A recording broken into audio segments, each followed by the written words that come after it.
नमस्ते, मैं बीना किचन से बोल रही हूँ। आप सभी लोगों को हार्दिक स्वागत। उम्मीद करती हूँ आप अच्छे होंगे, सुरक्षित होंगे। आज बात करते हैं बैसाख की पूर्णिमा कितनी तारीख को रखी जाएगी, पूर्णिमा के दिन हमें क्या करना चाहिए, क्या नहीं करना चाहिए। पहले बता दें, बैसाख की पूर्णिमा 12 तारीख को रखी जाएगी। ये बैसाख की पूर्णिमा उदया तिथि को देखते हुए बैसाख की पूर्णिमा 12 तारीख को रखी जाएगी। बैसाख की पूर्णिमा का फल पूरे महीने में मिलता है, क्योंकि पूरा महीना जब समापन हो जाता है, लास्ट वाले बैसाख की पूर्णिमा के दिन हर कार्य यदि करते हैं तो पूरे महीने का फल मिलता है। बैसाख का पूर्णिमा माधव के नाम से मशहूर है, तो इसलिए ये बैसाख के पूर्णिमा में हमें हर कार्य करने का फल कई गुना होके मिलता है। तो इसलिए बैसाख का पूर्णिमा अति उत्तम है। बैसाख के पूर्णिमा का व्रत जो लोग रखते हैं, पहले उनको गंगा नदी यदि पास में है तो जा कर के नहा लेना चाहिए। यदि नहीं है तो नहाने वाले पानी में गंगा जल डाल करके अवश्य नहाएं, क्योंकि बैसाख का पूर्णिमा में के दिन यदि गंगा जल डाल के नहाते हैं तो हमें गंगा नहाने का फल मिलता है। बैसाख के पूर्णिमा के दिन हमें कथा जरूर सुननी चाहिए। सत्यनारायण जी का कथा ना हो तो अपने घर में ही करके थोड़ा सा आटे का चूरन बना करके केले का प्रसाद रख के सत्यनारायण की बाबा की किताब ले करके अपने घर में ही पूजा कर लेनी चाहिए, क्योंकि ये पूजा पूर्ण सत्यनारायण की कथा है। ये सत्य के ही रास्ते पे चलने का हमें सबक देते हैं। सत्यनारायण बाबा का कथा करने से हमारे सारे काम रुका हुआ पूर्ण हो जाता है और हमें मनोबल मिलती है और प्रेरणा भी मिलती है कि सत्यनारायण बाबा की कथा हमें पूर्ण हुआ। सत्यनारायण बाबा के कथा का प्रचलन बहुत है, क्योंकि ये ऐसा शक्तिशाली पूजा है।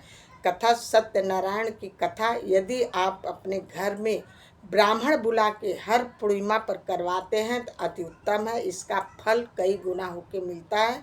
यदि नहीं बुला सकते हो तो अपने आप ही एक किताब सत्यनारायण बाबा की किताब लेकर के अपने घर में चूरन प्रसाद बना करके अपने घर में कथा कर सकते हो। बैसाख का पूर्णिमा का मतलब है कि पूर्णिमा का पूरा पूर्ण रूप से आपको फल मिलेगा। बैसाख की पूर्णिमा वाले दिन हमें हर कार्य करने का विधि विधान से यदि हर कार्य करते हैं तो उसका पूर्ण रूप से फल मिलता है।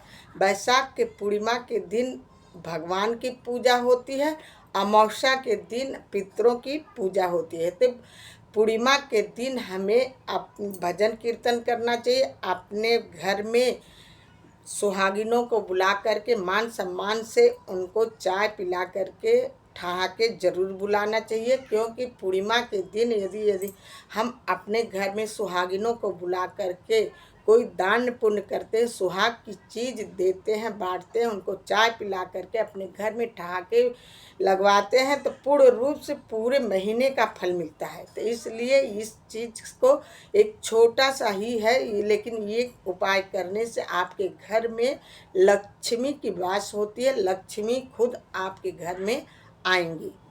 पूर्णिमा के दिन भजन कीर्तन जरूर करना चाहिए। भजन कीर्तन करने से हमारे देवी देवता खुश होते हैं। पूर्णिमा के दिन भजन कीर्तन करने का फल कई गुना पूर्ण होके मिलता है, तो इसलिए हमें भजन कीर्तन अवश्य करना चाहिए। भगवान की पूजा अवश्य करना चाहिए। यदि मंदिर दूर है, नहीं तो अपने घर में ही सत्यनारायण बाबा का फोटो रख करके पूजा पाठ कर लेते हैं। कहा जाता है नारायण की पूजा करने से हमारे मनोवांछित फल की प्राप्ति होती है पूर्ण रूप से।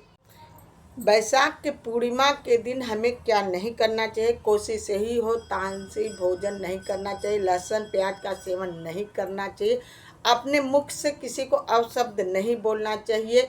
ये पूरा ध्यान देना चाहिए कि हमारी बाड़ी से किसी को चोट ना पहुँचे, किसी को दुख ना पहुँचे। ये सब चीज़ें बिल्कुल नहीं करना चाहिए। पूर्णिमा वाले दिन हमें दान पुण्य अवश्य करना चाहिए। पूर्णिमा के दिन गर्मी दिन पर दिन बढ़ती जा रही। चिड़िया के लिए पानी अवश्य रखना, क्योंकि पानी और भोजन रखने से चिड़िया को अपने शरीर का कष्ट कम होता है, क्योंकि वो अनबोलता पशु हैं, वो बोल नहीं पाते। उनके लिए पानी रखना विशेष फलदायी है, लाभकारी है।